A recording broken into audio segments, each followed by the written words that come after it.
Uma das perguntas que mais me oferecem dificuldade para elaborar alguma resposta satisfatória é para que meditar? Ou por que meditar? Ou quais são os benefícios da meditação? E, por incrível que pareça, essa dificuldade ela não se dá por uma falta de estudo ou por uma falta de conhecimento do tema meditação. Ela se dá justamente por um estudo quase obsessivo e muito precoce do tema meditação. E por que isso se dá? Porque quando você está de fora, tomando o tema meditação dentro dos lugares comuns, é fácil você dar uma resposta. Ah, meditar para ficar calmo, meditar para. Ah, ou então botar ciência no meio, né? Ah, porque teve uma pesquisa que botaram um monte de eletrodo na cabeça do monge. Sempre tinha uma pesquisa dessa, né, na Super Interessante da Vida. Botaram um monte de eletrodo na cabeça do monge, um monte de parafernália, e aí fizeram umas medições lá e chegaram à conclusão que quando ele medita, os níveis de felicidade dele aumentam e não sei o quê. Ou então a gente se engaja na ideia é, hegemônica ligada à cultura liberal, fabril, onde o ser humano é colocado como um recurso, recursos humanos, não é isso? E a gente coloca a meditação ali como uma ferramenta de aprimoramento desses recursos, dessas ferramentas que somos nós. E bom, quando você estuda a coisa a sério, nenhuma dessas respostas serve, né? Porque, por exemplo, quando você estuda a meditação na perspectiva do budismo, do sufismo, do Tantra Shivaíta, foram as três meditações, as três escolas meditativas que eu mais tive contato, que eu tenho ainda, você percebe que a prática meditativa ela tende, na verdade, a ir na contramão disso tudo. Então, você começa uma prática zen, por exemplo, né? Você se surpreende, seus primeiros meses de prática zen, com o seu mundo interior, na verdade, bastante desorganizado. É o tipo de coisa que pode acontecer. Você se surpreende vendo coisas que você não tinha visto, e essas coisas não são necessariamente palatáveis. E isso te desorganiza, isso te desestabiliza, isso te causa crises, né? Existem etapas da prática Zen, por exemplo, que causam verdadeiras experiências disruptivas. A prática de Koan, por exemplo, é uma prática, quando ela é bem dirigida por um professor qualificado ou professora, costuma conduzir a pessoa a um sentimento assim de estar entalada com o Koan, né? Isso é referido na literatura Zen. Alguns mestres, né, se referem ao Koan como uma bola de ferro incandescente entalada na garganta do praticante ou no estômago, sabe? Imagina que sensação horrível. Mas é exatamente isso. Aquele troço vai se avolumando, aquele paradoxo, né? Principalmente à medida que o seu professor vai lhe dando respostas negativas ao Koan, né? Ele vai te levando a aprofundar cada vez mais, ao invés de procurar mais subterfúgios conceituais, né? Quando ele te pergunta qual era o seu verdadeiro rosto antes que os seus pais tivessem nascido. Chega um ponto, né? Se você está num retiro, por exemplo, que aquilo conduz a uma crise. mas é uma crise dirigida, uma crise que o Jodorowsky vai comparar com o arcano, o eremita. Então é como se o eremita e a torre, nesse processo, estivessem trabalhando juntos, né? A torre traz a crise conceitual de que é, essa mente calculadora, resolvedora de puzzles, né? Essa mente acostumada a resolver a vida como uma sucessão de reorganizações causais, né? Eu vou tirar a causa disso, aí certos efeitos não vão mais se manifestar, e aí pronto, né? Essa mente gameista, né? Ela não funciona no processo do Koan. Ela não serve para nada, ela não serve para nada, né? E você se vê num retiro, sei lá, 7 dias, 15 dias, um mês, com o seu professor, frequentemente, te frustrando todas as vezes que você tenta empregar o único poder mental que você usou até hoje na sua vida, isso gera uma crise. Então, isso é a torre, né? A condução sábia da crise é o eremita.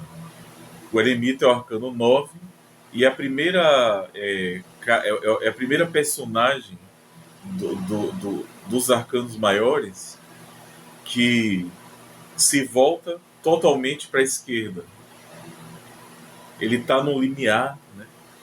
E ao invés de avançar decididamente para a direita ou para frente, ele pega uma lanterna e diz: deixa eu dar uma olhada, deixa eu dar uma olhada nisso aqui que está atrás de mim, né?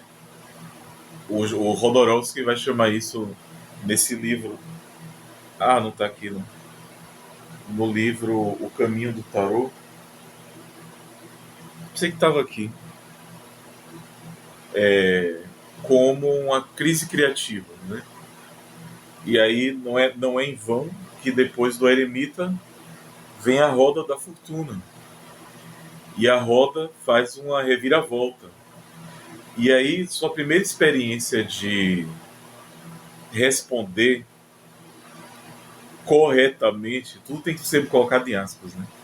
Ao Koan é uma experiência de reviravolta que no contexto do Zen budismo é chamado de Kensho. Kensho é uma espécie de insight. Insight muito poderoso, né? Que embora o seu pico ele se esgote, mas algo dele vai permanecer em você para sempre, né? É permanente. Então não é uma sacadinha espertinha. Aliás, o Zen ele tem dispositivos de segurança contra praticantes espertinhos, entendeu? E um desses dispositivos é o Koan. Eu trabalho com Koan. Então, em 10 minutos eu expliquei para vocês só uma prática meditativa de uma parcela do universo que é o budismo, que é só uma parcela do universo que são todas as tradições que contêm práticas meditativas. E aí vocês veem como começa a ficar difícil responder uma pessoa quando ela diz: para que meditar? Por que meditar?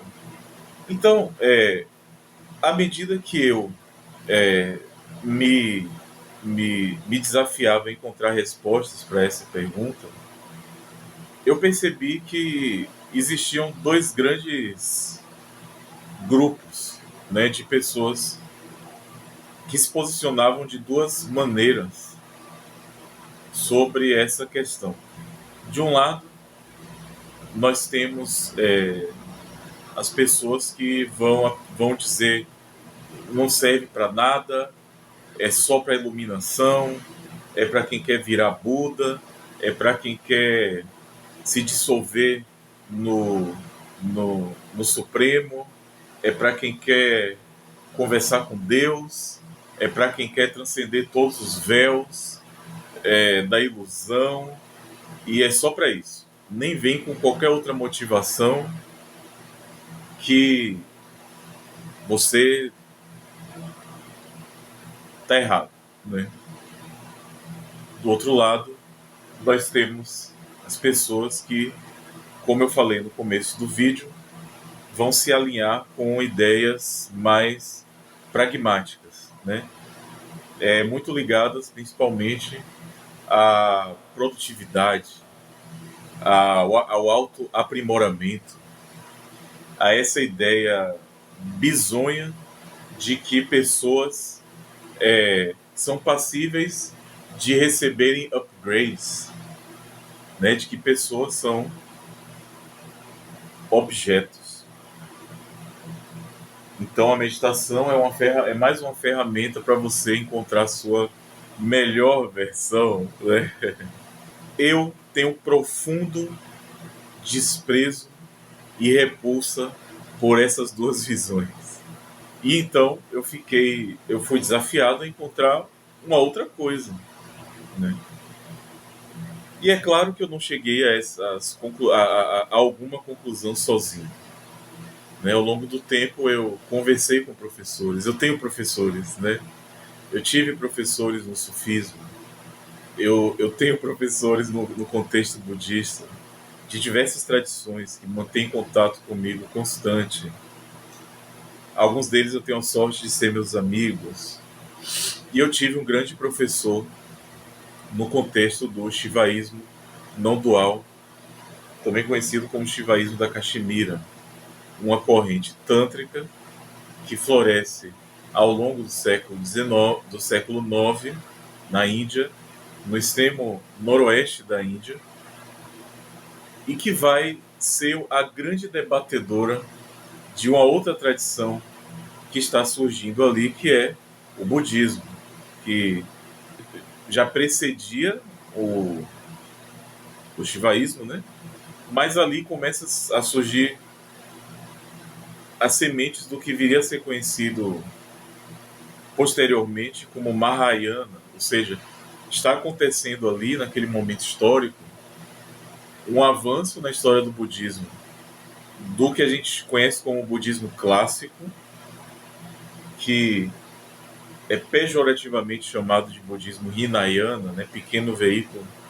Por favor, não usem esse termo. O budismo clássico está sendo muito mais aceito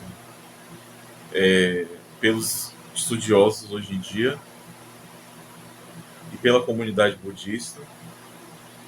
E o budismo clássico ali está se renovando. E uma dessas renovações vem de uma tradição de yogis e yoginis que vão mesclar o Dharma do Buda a ideias de yoga, e assim surgem escolas como a Yogacara, como a Madhyamaka, que por sua vez vão ter um papel muito relevante na formação do budismo tântrico. Então nós temos duas tradições tântricas surgindo ali. E essas tradições, elas têm em comum alguns traços, embora dividam bastante também. Mas uma das coisas que elas têm em comum é uma ideia de não dualismo. E esse não dualismo, ele vai independer do fato de essas visões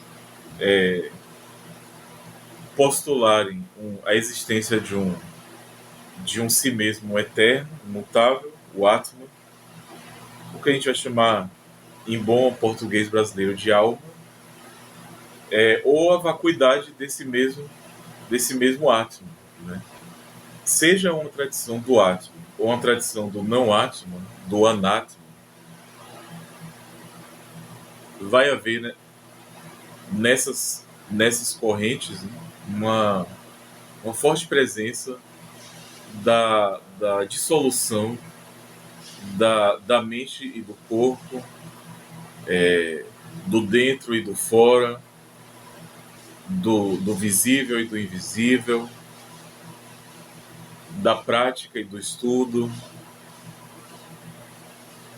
Sendo assim, quando a gente olha a meditação sob essa ótica, a gente chega à conclusão como sempre ressalta o meu professor do Shivaísmo, a gente chega à conclusão de que quando você pratica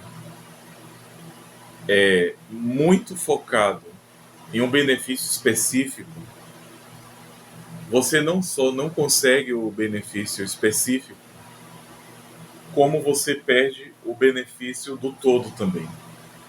Isso é uma coisa que eu acho muito valiosa na perspectiva do yoga. Então, por exemplo, digamos que você está com aquela dor nas costas e você pergunta para alguém: qual é o asana legal para dor nas costas? Se você vai lá e pratica o asana para dor nas costas, você não se livra da dor nas costas e você não obtém os benefícios totais de uma prática completa de asanas. Se você apenas faz uma rotina de asana, você faz um sadhana, né, ou uma sadhana de asanas, né, você se surpreende não só sem a dor nas costas, ou com a dor nas costas no nível mais tolerável, como você está mais atento, está mais calmo, está mais calma, está mais presente. Aquela dorzinha de cabeça também se dissipou. Você está mais acurada nos seus pensamentos, está mais relaxada, está menos ansiosa, enfim. Mas você não praticou focado em nenhum desses benefícios, né?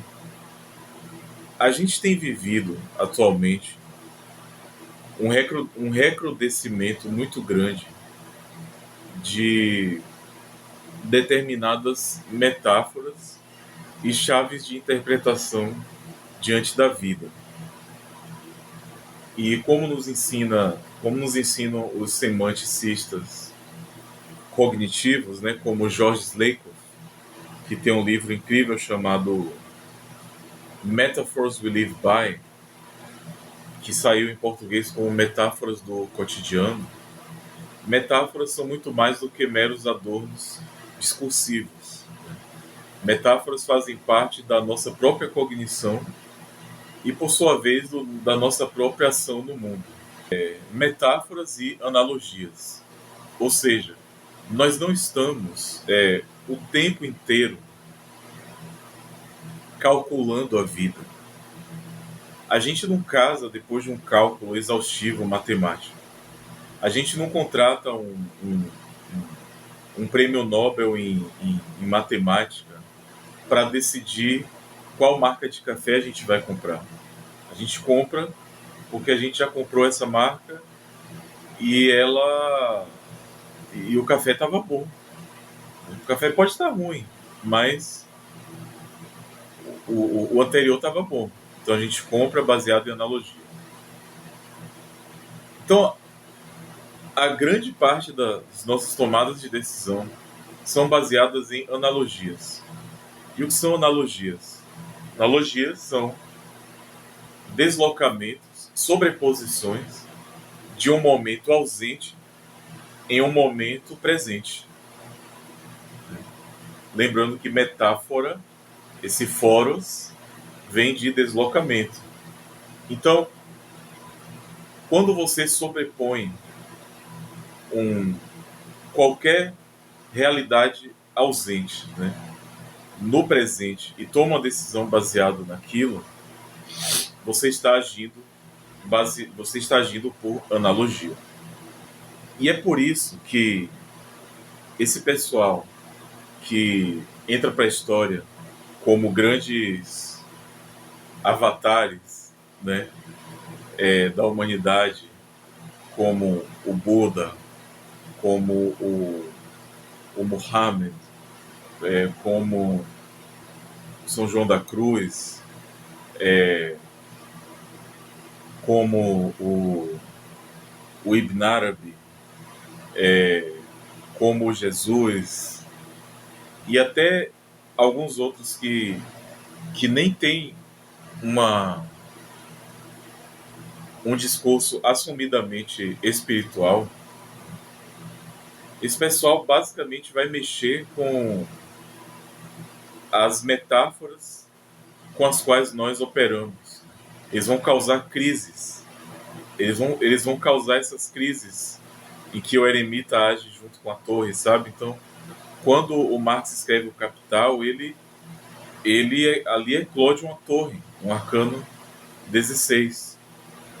Alguma coisa que as pessoas achavam que já estava resolvida, estava dada, né? A vida é assim, a sociedade é assim que a gente se organiza, é desse jeito aqui, sempre foi assim, sempre será, só cabe a gente administrar isso aí. E aí vem o Marx e explode tudo isso e mostra que as coisas não foram sempre assim e, e, e, e, e muito menos serão sempre assim. Que as coisas são dialéticas e elas mudaram muito ao longo do tempo, e cada momento histórico, dentro desse momento histórico, tiveram várias experiências econômicas, várias formas de enxergar o trabalho, várias formas de enxergar o que é o ser humano. Isso não é uma coisa autoevidente, isso não é uma coisa que está dada, isso é uma coisa que é construída de uma maneira indissociável da, do que a gente faz, né? Então, o Marx vai vir e vai dizer, olha, o que você acha que é ser um ser humano não está dado aí eternamente a milênios e nunca foi mudado. O que você acha que é ser mulher, o que você acha que é ser homem, o que você acha que é ser adulto, o que você acha que é povo, nada disso é dado, né? Tudo isso é moldado e moldável de acordo com o que a gente faz. E o que a gente faz tem um nome: trabalho, né? Trabalho não é só carteira assinada, né? Trabalho é tudo aquilo que o ser humano faz no intuito de transformar a natureza. E, mais uma vez, natureza não é só passarinho e plantinha, né? Natureza é o que existe. O que existe é natureza.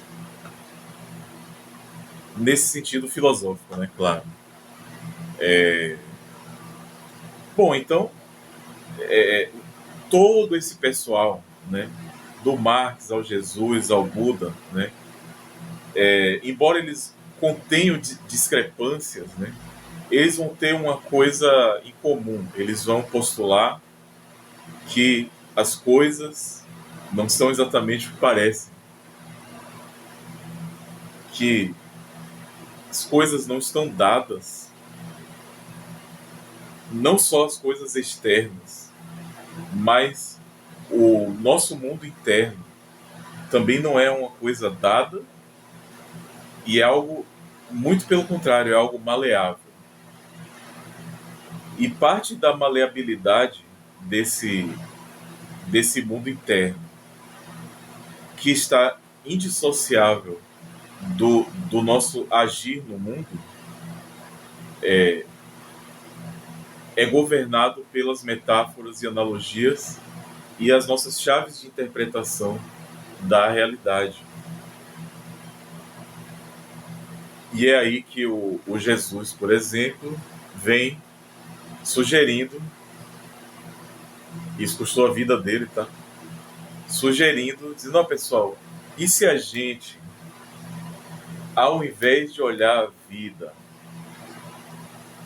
como um tribunal, do jeito que está ensinando aí esses cornos de Roma, a gente olhasse a vida como um banquete, olha só. Um banquete. Que legal. sem disputa, sem disputa, né? sem, sem apropriação, sem competição. Que tal? Que tal a gente viver uma sociedade da plenitude, da abundância, do compartilhamento, olha, do amor, do ágape? Poxa, sensacional, hein? Vamos! Aí vem os romanos e torturam o cara e matam, né? Mas, como ensina esse maravilhoso artefato mágico aqui chamado Prometeia, do meu muso Alan Moore, ideias não morrem, né? A heroína desse... Eu vou dar um spoiler para você. A heroína dessa obra, ela não é uma pessoa, ela é uma ideia. Olha, sensacional. Leiam Prometeia. Então, como nos ensina Prometeia, ideias não morrem, né? As ideias são feitas de uma substância diferente que resiste ao tempo, resiste à degeneração dos corpos, né? E é por isso que essa ideia de mudar essa arquimetáfora do tribunal e da guerra pela do banquete e da festa, ela ainda está viva, como também nos ensina o Luiz Antônio Simas. E, aliás, o Luiz Antônio Simas e o Alan Moore, dois muses, vão nos ensinar também que, a partir do momento que a gente enxerga a importância das ideias, nós poderíamos considerar sermos agentes intencionais de inoculação de ideias. Uma dessas ideias, né, que eu acho muito interessante de inocular, como diria o Hakim Bey, infectar a Babilônia da informação com memes luminosos, né?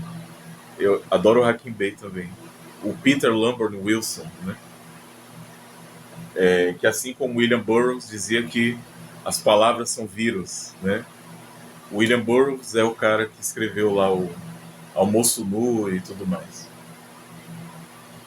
Bom, uma das ideias, né, que eu gosto de infectar a Babilônia da informação é a ideia de autonomia. Porque, veja, todas essas tradições, né, se a gente excetua as suas discordâncias metafísicas, teológicas, né, semânticas, a gente vai encontrar um núcleo comum, que é o seguinte: nós, humanos, nascemos nesse mundo portadores de uma espécie de adoecimento. Esse adoecimento, ele não é moral, ele é cognitivo. Ou seja, nós temos algum tipo de obscurecimento cognitivo que o sufismo vai chamar de adoecimento do coração. E é por isso que no sufismo vamos fazer o zikr, né, a lembrança de Alá, para a purificação do coração, o refinamento do coração. O budismo vai dizer que nós estamos ignorantes quanto à real natureza do si mesmo e da realidade. E que real natureza é essa? Vacuidade. O shivaísmo da Caxemira vai dizer que nós caímos vítimas dos 5 véus da limitação, né? Nós caímos vítimas do véu do tempo e aí esquecemos que somos ilimitados. Caímos vítimas do véu do espaço, e por isso nós achamos que estamos separados do todo, localizados em um lugar só. É por isso que eu acho que sou uma pessoa morando no Brasil, em um determinado bairro, em uma determinada cidade. E tudo isso é ilusão. Tudo isso é viagem mesmo, é delírio. Né? Nós caímos vítimas do desejo. E por isso o véu do desejo faz com que a gente ache que é incompleto. E por isso a gente precisa encontrar o objeto que vai nos completar. E aí a gente está em busca do marido certo, da esposa certa, da religião certa, do partido político certo, do seu que lá certo. E nada disso dá certo. É muito trágico. Tudo dá errado, né? Tudo dá errado. E o shivaísmo vai dizer dá errado porque o próprio senso de incompletude, ele é ele mesmo um delírio. Né? Então o shivaísmo vai dizer, toma aqui esse Deus correto. Nossa, eu peguei um Shiva Linga. Casa de bruxa, assim. Eu peguei um objeto aqui a isso, veio um Shiva Linga, tá bom. O shivaísmo não vai dizer assim, toma aqui esse Deus verdadeiro, que ele tem o formato certinho desse buraco que você tem dentro de você. Toma. Né? Ele não vai fazer isso, né? Porque isso é enganoso. Né?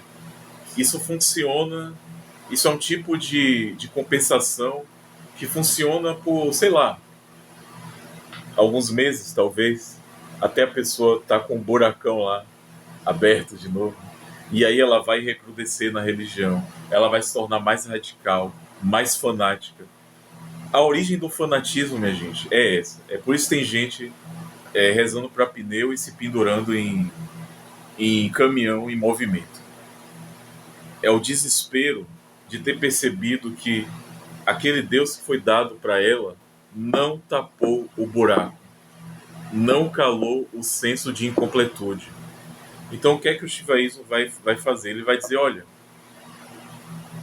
a questão é que não tem objeto capaz de tapar esse buraco, por um simples motivo. Esse buraco não existe, meu jovem.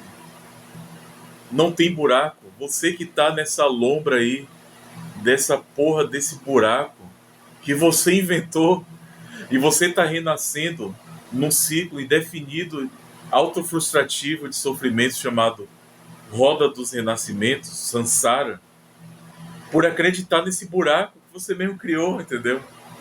Não tem buraco, velho. É como diz o menino do Matrix, não há colher. Então veja, seja falando sobre uma nuvem obscurecendo o coração, seja falando em a queda dos véus planetários até o mundo sublunar, no caso das tradições herméticas, seja falando de uma distorção cognitiva que nos faz reificar o que é vacuidade, coisificar o que é mágico.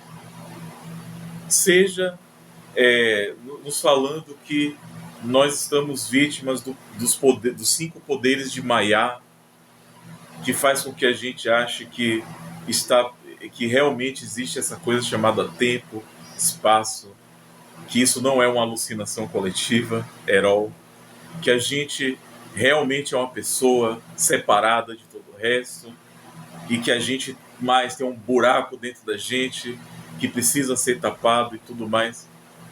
Seja qual for a cosmovisão acerca disso, todas essas tradições convergem para uma ideia de que sentar de vez em quando num canto e se desconectar do fluxo de informações e apenas estar ali presente, nos enxergando com a mais absoluta honestidade possível, é um trabalho não só útil, mas indispensável. Não só para uma iluminação final e total e definitiva, né? Mas para a manutenção da nossa própria sanidade básica. Então, ao fim e ao cabo, eu fico com o ensinamento de outra das minhas musas, chamadas Jokobek Sensei, Jokobek Roshi, uma professora zen estadunidense já falecida. E ela vai dizer assim, olha, zazen, você faz zazen para não pirar. A gente faz zazen para não pirar. Zazen é como os zen budistas chamam meditação. Então, independente, assim, dentro desse conceito guarda-chuva chamado meditação, realmente se abrigam muitas tradições, muitas correntes, muitas cosmovisões. Mas você, para começar uma prática meditativa, não precisa de imediato se filiar a uma delas. Embora seja bom que você se familiarize com elas, que em algum momento sua prática meditativa vai te levar para alguma dessas cosmovisões, né? Se você é uma pessoa de inclinações mais teístas, mais monoteístas, mais politeístas, mais panteístas, por exemplo, isso vai acabar te levando mais para um caminho do que para o outro. Mas esse vídeo é para mostrar não as discrepâncias, mas um ponto em comum. E o ponto em comum é o seguinte, que, de acordo com todas essas tradições meditativas, em um mundo onde a nossa atenção é minerada como petróleo, em um mundo onde megacorporações já sacaram que a gente tem esse buraco ilusório e já se especializaram em nos oferecer objetos supostamente do formato e da profundidade ideal desses buracos,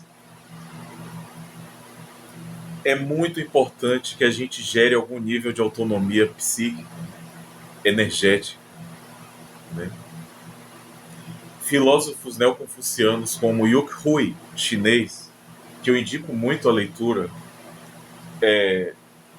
vão discorrer, vão refletir de uma maneira muito interessante sobre essa espécie de autossoberania que nós estamos perdendo à medida que megacorporações se especializam em manipular os afetos, em criar várias versões da mamadeira de piroca, sabe? Eu não sei se vocês ficaram sabendo, mas nesse último pânico moral chamado Bebê Reborn, um homem chegou a espancar um bebê. Isso foi filmado e é uma das cenas mais estarrecedoras dos últimos tempos. Ele esmurra o bebê recém-nascido no colo da mãe. E ele só para quando o pai chega junto de outros homens e começam a lhe dar cadeiradas, chutes, socos. E quando finalmente chegam as forças da coerção para inibi-lo, porque ele estava irredutível. Eu estou diante de uma porra de um bebê reborn e essas mulheres estão indo aí pedir vaga no SUS para bebê reborn e estão indo para cartório registrar bebê reborn e nada disso foi provado. Nada disso tinha nenhuma evidência. E estava uma parte considerável das pessoas acreditando nessas merdas apenas porque viram numa tela. Isso é perda de autossoberania. Isso é perda de autonomia. Então hoje, minha gente, uma das respostas que eu tenho para quem me pergunta, né, por que eu deveria meditar? Eu respondo, é para você não ser vítima do templo. O que é o templo? O templo é uma organização fictícia do mundo de Prometeia que se esforça ao longo de eras e eras para um único motivo: sequestrar a autonomia imaginativa dos seres humanos. Diante deste mundo em que nós estamos cada vez mais Ao invés de usarmos a internet, por exemplo, nós estamos sendo usados por ela. Neste mundo em que vou ali acessar a internet não faz mais nenhum sentido, porque é a internet que nos acessa o tempo todo. Neste mundo em que a emulação da humanidade pela IA já deixou de ser uma preocupação, porque a preocupação agora é a robotização do ser humano. A meditação acaba sendo um espaço de cultivo, de autonomia, de humanidade e de insurgência contra as forças desumanizadoras. Então, é isso. Meditem para serem pessoas mais autônomas, para terem alguma autossoberania, para terem alguma capacidade de tomar decisões dentro de um arcabouço metafórico mais interessante do que o pensamento estatístico, frio, sem alma e pior, propagador de ódio das inteligências artificiais. Meditar é regar a nossa sementinha de inteligência natural. Um abraço, até a próxima. Que os méritos e benefícios se expandam em todas as direções.